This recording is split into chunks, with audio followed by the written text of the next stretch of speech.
না না কথা তো আজকে আজকে আজকে যদি সাহস থাকে তাহলে আজকে বলবেন,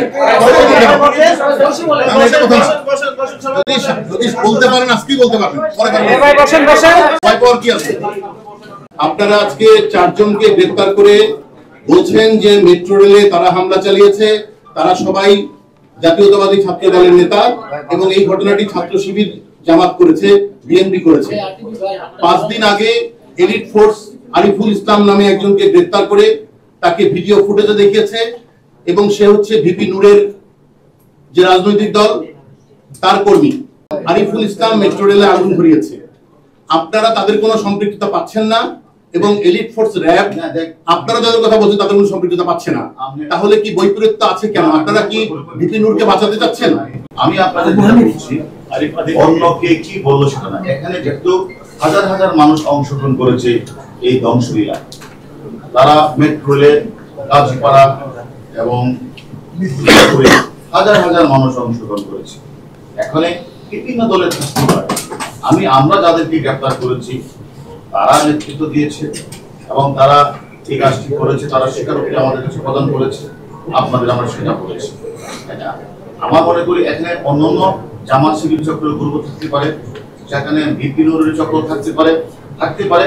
আমরা কিন্তু ভিপি নূরকেও নিয়ে আসছি রিমান্ডে, আমরা তারেককেও নিয়ে আসছি, আমরা একে সবাইকে নিয়ে আসবো। আমরা মনে করি যারাই বাংলাদেশকে অকার্যকর রাষ্ট্র পরিণত করার জন্য বিভিন্ন মানুষের প্ররোচনায় অর্থ নিয়ে চেষ্টা করেছে, তারা অতীতেও সফল হয় নাই, এখনো সফল হবে না, ভবিষ্যতে সফল হবে।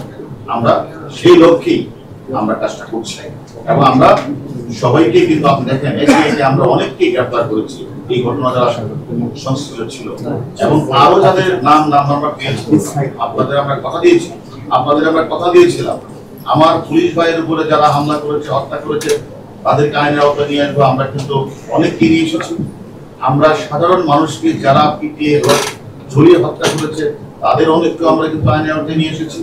আমরা মনে করি মেট্রো রেলে যারা আগুন লাগিয়েছিল, আমরা ছাত্র দলের অনেক নেতৃবৃন্দ, তাদের বস যারা হুকুম দিয়েছে সকলের নাম আমরা পেয়েছি।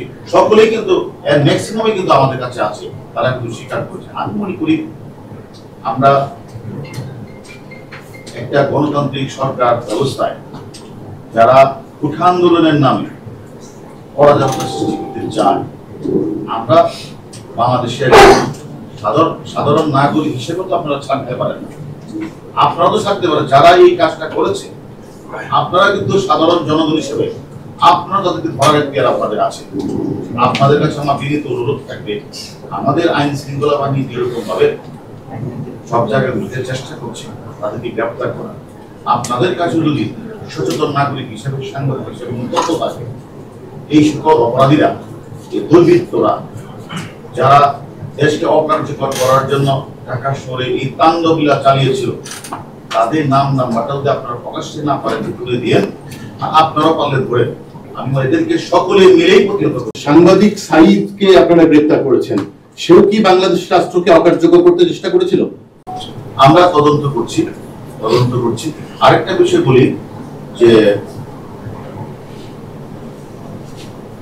আমরা যাদেরকে নিরাপত্তার স্বার্থে আমরা নিয়ে এসেছি, সেফটি এবং সিকিউরিটির স্বার্থে, আমি এটাও বলবো, আমরা আগে যেমন বলেছি যে আমরা টিভিতে আমরা তাদেরকে জিজ্ঞাসাবাদ করছি, আমি তাই তাদের সেফটি সিকিউরিটির কথা চিন্তা করে আমরা তার পরিবারের কাছে অনুরোধ করবো, দুশ্চিন্তা করার মতো কিছু নেই।